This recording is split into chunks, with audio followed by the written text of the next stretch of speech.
Polarização afetiva.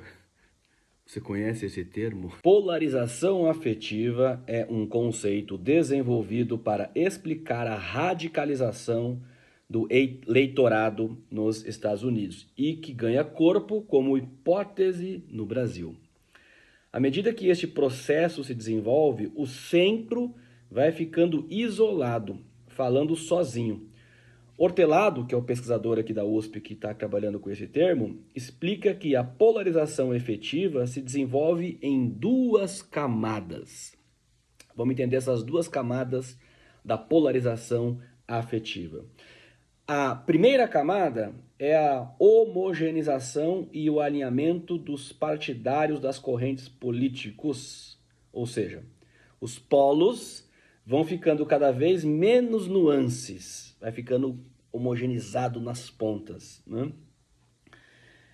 Religiosos, praticantes de um lado, intelectuais laicos do outro, ricos de um lado, pobres do outro, homens de um lado, mulheres de outro, de maneira a que cada polo encarne uma persona. Então tem uma personagem aqui, né, representando cada um dos polos. E a segunda camada é do espelhamento. Cada campo projeta no adversário a negação daquilo que considera sua essência. Quanto mais forte e alinhadas as identidades, maior a hostilidade com o grupo oposto.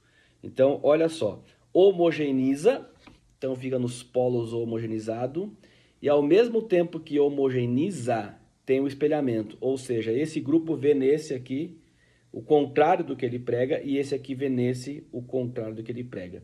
No final das contas, um dado curioso é que há um consenso entre os dois polos que se detestam.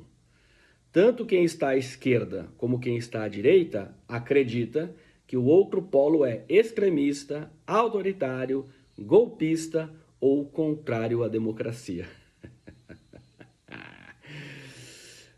E tudo isso dinamitado, né? Dinamitado não, né? Potencializado pelas redes sociais, que dinamitou uma certa união, digamos assim, das pessoas. Em um ambiente de polarização efetiva crescente, é razoável acreditar que os extremistas de um polo e de outro estão certos nesse ponto. Se o repúdio deixa de ser direcionado às bandeiras ideológicas de uma corrente e a seus dirigentes para se voltar aos eleitores, a hegemonia de um polo passa a ser uma ameaça existencial ao outro, né? Quando eu começo a não lutar pelas pautas, mas contra as pessoas, aí está o perigo. Porque aí você passa a ver o outro como uma ameaça, né? E aí entra aquele sentimento de tribo que o ser humano tem. Quando a minha tribo se sente ameaçada pela outra tribo, extermínio é uma possibilidade, né? Porque no fundo nós somos animais. Animais ainda muito tribais. Então isso é um problema. Mas aqui o Antônio Lavareda está dizendo uma frase do Shakespeare, né? Nunca chame de impossível o que é apenas improvável. Né? Então, pode ser que isso em algum momento se acalme. As pessoas se cansam também dessa polarização. Agora vamos aos dados. Vamos analisar aqui os dados muito interessantes, Hugo, as visões aqui de cada um dos polos. Como a esquerda vê a si mesma? Defensora dos trabalhadores, dos pobres e a favor da justiça social. A favor dos direitos humanos e de direitos para as mulheres, negros e LGBT. A favor da democracia e apoiador de Lula ou petista. Veja que a esquerda não é 100% apoiadora de Lula ou petista. Vamos para a direita? Como a direita se vê? Não é? A favor da família, da ordem e da tradição, pessoa de bem contra a corrupção e a bandidagem, contra o assistencialismo e a favor da livre iniciativa, apoiadores de Bolsonaro. Olha só, nem toda a direita, né, apoia Bolsonaro. Inclusive, a direita é 4% apoiador de Bolsonaro, enquanto na esquerda é 5% apoiador de Lula. Como a esquerda vê a direita, o espelhamento, né? Aqui é o espelhamento. Capitalista, rico, egoísta, a favor das desigualdades, a favor da família, da ordem e da tradição, contra direitos humanos e direitos para mulheres, negros e LGBT. Autoritárias contra a democracia. Isso é como a esquerda vê a direita. Agora, como a direita vê a esquerda? Espelhamento. Contra a família, a ordem e a tradição, corruptas, bandidos a favor da corrupção, autoritários contra a democracia, apoiadores de Lula. Ou seja, a direita vê que todo mundo da esquerda apoia o Lula, né? E a esquerda vê a direita, todo mundo como autoritárias, capitalistas, ricos e etc. Então. Agora, olha isso aqui. Superposição de identidades. 22% é potencialmente intolerante, né? 22% totalmente intolerante.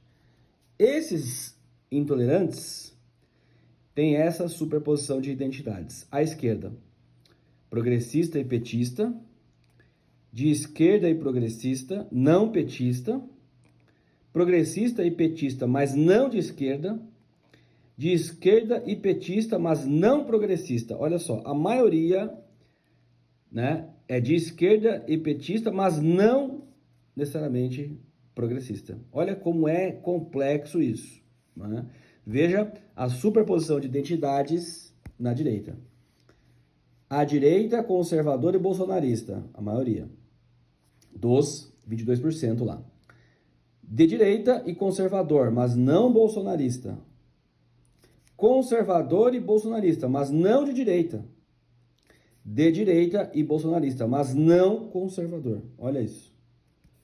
Não é? Olha isso, olha isso, olha isso. Olha isso é o que se chama de polarização afetiva. Veja que são muitas camadas de identidade para falar de uma pessoa, né? Você vê que a pessoa pode ser de esquerda, progressista, mas não petista. Assim como ela pode ser de direita, conservadora e não bolsonarista. Então são muitas camadas quando se fala de identidade social, principalmente, não da identidade pessoal, né? A identidade social é aquela que eu assumo pertencendo a grupos. E falar de identidade é muito delicado. Por quê? Porque a identidade remete à ideia de tribo. Nós humanos somos ainda bichos e muito tribais. Então, quando fala da minha tribo, isso me ofende. Se eu falo da tribo alheia, isso ofende a tribo alheia. E a tribo, quando se ofende entre si, é guerra, não é? É luta corpórea mesmo, né? Então entender identidade é muito relevante e falar sobre requer, né, muito cuidado. Dicas de leitura para falar sobre identidade e intolerância ou tolerância entre as pessoas. Primeiro, Identidade, Zygmunt Bauman vai falar sobre o conceito e dar algumas definições sobre o que é identidade. Por exemplo, ele conta a história de que ele, um polonês que ficou muito tempo da sua vida vivendo na Inglaterra, pensava assim: qual hino representa a minha identidade? O hino da Polônia ou o hino da Inglaterra? Um conflito que ele conta aqui sobre identidade muito interessante. Um clássico de Voltaire, o tratado sobre a tolerância. Os desastres que podem acontecer na humanidade quando você se torna uma pessoa intolerante em relação ao diferente. Mais recentemente, o jogo da linguagem, como que a linguagem pode corroer a sua percepção de identidade do outro, como que a linguagem, principalmente em rede social, cria na sua cabeça a identidade de que o outro é do mal e, portanto, precisa ser exterminado. O jogo das palavras, muito importante esse livro. Bom, esse eu já falei várias vezes, né? As faces do fanatismo. Entenda o que é fanatismo e os perigos que isso representa e avalie se você, muitas vezes, não está fanatizado por uma ideia, por uma ideologia. O clássico William Ury, né, Roger Fisher e o Patton, Bruce Patton, Como Chegar ao Fim, um livro sobre negociação. Isso aqui é a Bíblia da negociação.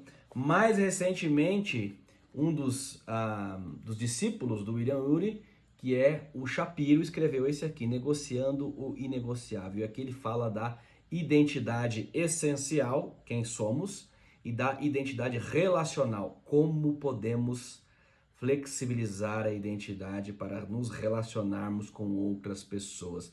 Tem muito artigo aqui de antropologia para explicar essa questão da identidade. Bom, outro livro clássico, Psicologia Social, Solomon Asch, que vai trazer aquele experimento, né, de que a pessoa, por exemplo, você combina com amigos que você sempre vai dizer que este livro aqui tem uma capa vermelha, né? Você combina com seus amigos, esse livro aqui tem uma capa vermelha.